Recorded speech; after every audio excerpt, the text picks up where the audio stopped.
There's a million of those who won't let us be, but they're not gonna see me bleed, 'cause baby I got you. Después de la Segunda Guerra Mundial, el mundo quedó dividido en dos bloques totalmente antagónicos en lo ideológico. Por un lado teníamos el llamado bloque del Este, con economías planificadas, imposición de partido único, falta de libertades, todo liderado por la antigua Unión Soviética. Y por el otro lado teníamos lo que podemos considerar como Occidente, que es el mundo que conocemos. Entre esos ejemplos de ese bloque del Este estaba la antigua Checoslovaquia, que es lo que hoy podemos conocer como República Checa y Eslovaquia.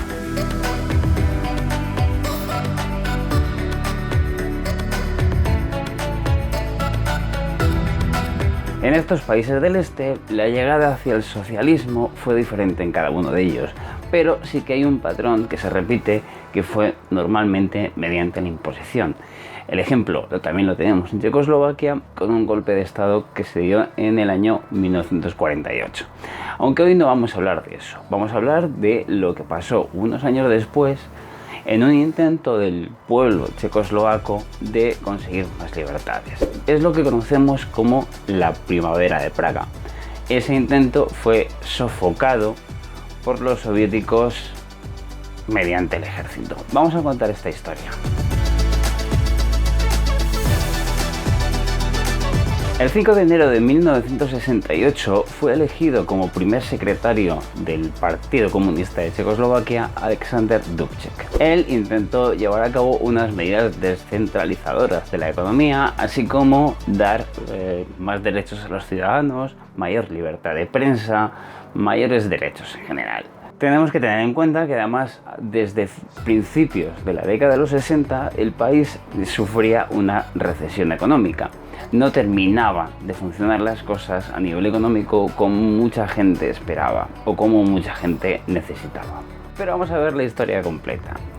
Tenemos que empezar desde el principio y tenemos que irnos al final de la Segunda Guerra Mundial, cuando todo el bloque del Este forma parte o empieza a formar parte de toda la influencia soviética.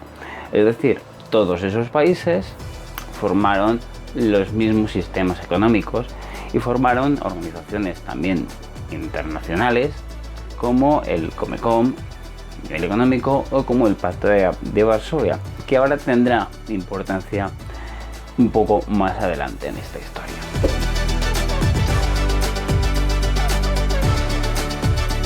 También tenemos que hablar que a raíz de la muerte de Stalin en 1953, muchas voces dentro del país sugerían que el stalinismo, tal y como se entendía, no tenía cabida en el país por sus características.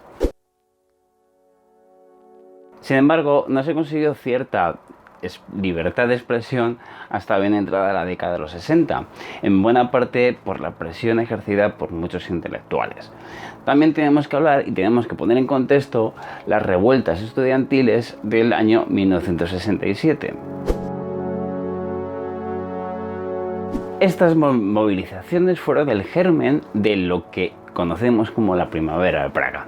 También en este momento, y de la dura represión por parte de la policía, conllevó a un descontento social mucho mayor. En este sentido, tenemos que identificar dos bandos. Por una parte, el propio Alexander Dubček, que formaba parte del ala reformista del Partido Comunista, y por el otro lado, el todavía presidente, que era Antonín Novotny, que formaba parte del ala más conservadora del partido. Estas protestas, el estancamiento económico, entre muchas otras razones, fueron las que llevaron al propio Antonín Novotny a presentar su dimisión y asumir el cargo el susodicho Alexander Dubček. Ese mismo día, el 5 de enero de 1968. Justo después de las movilizaciones que ya os contaba antes. En los primeros meses de 1968 se llegaron a filtrar planes secretos de Novotny de dar un golpe de Estado, entre otros escándalos de corrupción. Esto llevó a que también como presidente, fuera sustituido en marzo de ese mismo año. En ese momento teníamos también en las fábricas donde los trabajadores empezaban a autogestionarse, un poquito pasando por encima de los burócratas que tanto criticaban, además de empezar un poco dentro de la sociedad a saltarse un poco las restricciones, por llamarlo de alguna forma, que habían hasta ese momento, ignorando un poco y asumiendo cada vez un poco más de libertad. En ese momento, Dubček, que ya llamaba al proceso socialismo con rostro humano, una frase muy conocida, empezaron a impulsar ciertas reformas, como una cierta relajación dentro del control de la economía, una permisividad para viajes al extranjero, una cierta apertura económica. Sin embargo, lo que ellos querían no era ponerse en contra de la Unión Soviética, según sus palabras. Aún así, empezaron las cosas a cambiar en ese sentido bastante. En ese sentido, y con la sensación que podían hacerlo con el respaldo de la Unión Soviética, varios dirigentes viajaron precisamente a Moscú para encontrarse con Brezhnev. La respuesta que les dio fue totalmente contraria a ese tipo de reformas. Les exigió reprimir todas esas garantías sociales o todas esas libertades que empezaban a tener la gente. Como respuesta a ello, muchos políticos e intelectuales firmaron el que se conoce como el Manifiesto de las 2000 palabras, donde animaban a continuar con las reformas. Tenemos que pensar también que la situación de Checoslovaquia en el mapa era absolutamente de importancia enorme para los soviéticos a nivel estratégico. Esta negativa y esta imposición por parte de los soviéticos para frenar las reformas hizo que se surgieran varias reuniones importantes. Una de esas reuniones importantes fue a finales de julio en la parte de Eslovaquia. En esa reunión incluso varias tropas soviéticas y de otros países del Pacto de Varsovia empezaron a hacer maniobras, incluso en territorio checoslovaco.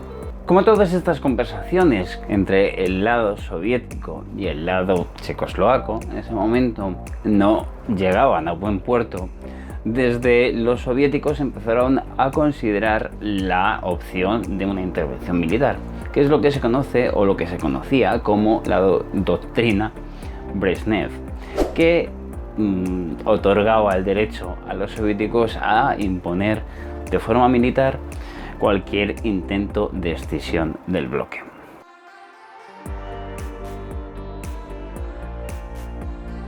Finalmente, en la noche del 20 al 21 de agosto se produjo la invasión. Tropas de la Unión Soviética, de Bulgaria, de Polonia y de Hungría entraron en el país. Se intentó que no fuera así con tropas de Alemania Oriental por el recuerdo de la invasión nazi años antes. Aquella noche 200.000 militares y 2.000 tanques entraron en el país. Lo primero que hicieron fue ocupar el aeropuerto de Praga para coordinar la logística y rodear los cuarteles de las fuerzas checoslovacas hasta que se mitigara el peligro de un contragolpe.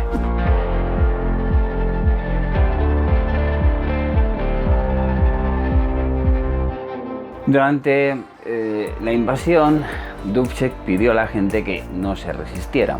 Sin embargo, muchas personas cambiaron incluso el nombre de los pueblos por Dubček o Svoboda en un intento de despistar a las tropas soviéticas. En esta invasión, por cierto, ni Rumanía ni Albania, ya hablaremos después, participaron en la misma. Por cierto, porque además causó una cierta distancia entre estos dos países y el resto del bloque. Pero eso es otra historia.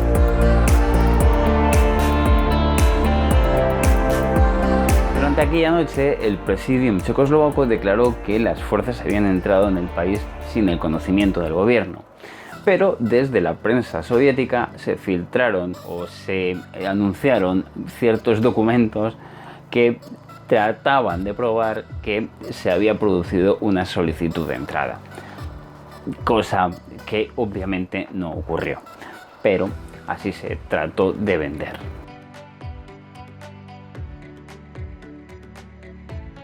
Hay evidencias, no obstante, que indican que algunos miembros del ala más conservadora, que hablábamos al principio, fueron los que enviaron una solicitud de intervención al gobierno soviético. Para la noche del 21 de agosto ya estaba todo el país ocupado. Aún así, es cierto que se produjo una reacción de la gente que sorprendió incluso a los soviéticos, lo que les llevó a no seguir su plan original, que era destituir en ese momento a Dubček. Él fue arrestado y llevado a Moscú para negociaciones. En estas negociaciones, con presiones miles de los soviéticos, se llegó a la conclusión de mantener a Dubček de momento en el poder, pero con unas reformas mucho menores de lo que ellos querían.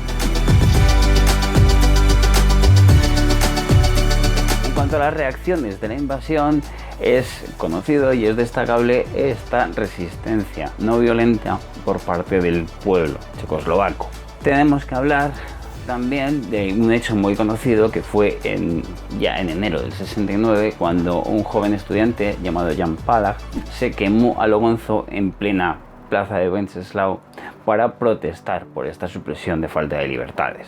También hubo reacciones ante esto a nivel internacional. En el mismo Moscú se produjo una pequeña manifestación, pero con la consecuente golpes por parte de la policía ante estos manifestantes que estaban en contra de esta intervención, y les llevaron incluso a hospitales psiquiátricos por estar en contra de la revolución socialista. Una de las reacciones que más sorprendieron al mundo fue la de Nicolae Ceausescu, el dictador de Rumanía, que en un discurso público se posicionó totalmente en contra de esta invasión. A nivel de otros países, por supuesto, se posicionaron en contra de esta invasión. Lo más destacado puede ser el caso de Finlandia, donde muchos ciudadanos, muchas personas se manifestaron en la calle en contra de todo esto. Incluso desde Estados Unidos o desde ciertos países se trató de llevar el caso a la ONU, en parte porque también lo pidieron desde la parte de checoslovaca. Sin embargo, al día siguiente, esta solicitud de reunión en la ONU fue descartado por los nuevos integrantes de la delegación checa. Dubček fue apartado primero como embajador en Turquía y luego le dieron un puesto como guarda forestal en un sitio donde no molestase al régimen.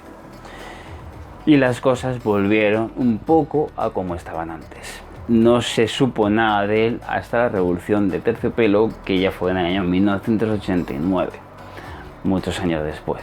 Y así acabó esta historia.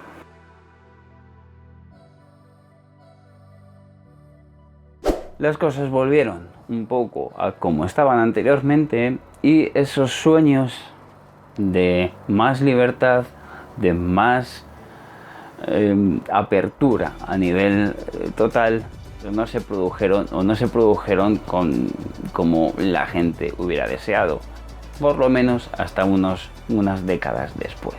Esta historia, que recuerda además algo, tiene ciertas similitudes con lo que estamos viendo hoy en día, es una de las historias que también nos hacen pensar y que nos hacen reflexionar sobre la importancia, la gran importancia que tiene para cualquier sociedad esa libertad, y lo nocivo que puede llegar a ser esa falta de libertad. Me parece que es importante empezar a contar también estas historias aquí desde este canal, porque conocer un poco más interiormente historias de lugares a los que viajamos, me parece que también puede ser una buena idea. Este vídeo y esta historia se termina aquí. Por supuesto, hay mucha más información, he tratado de condensar un poco, que puedes encontrar en cualquier sitio de la red. Y yo te animo a que busques más sobre la primavera de Praga y que aprendas de este tipo de historias sobre lo que estamos viendo hoy. Por el momento, nada más, este vídeo lo vamos a dejar aquí. Muchas gracias por ver el vídeo y te animo, como siempre, a que te suscribas. Vamos a hacer más vídeos de este estilo y vamos a complementarlo un poco con los viajes que vamos haciendo. De momento lo dejamos aquí, nos vemos muy pronto. Adiós.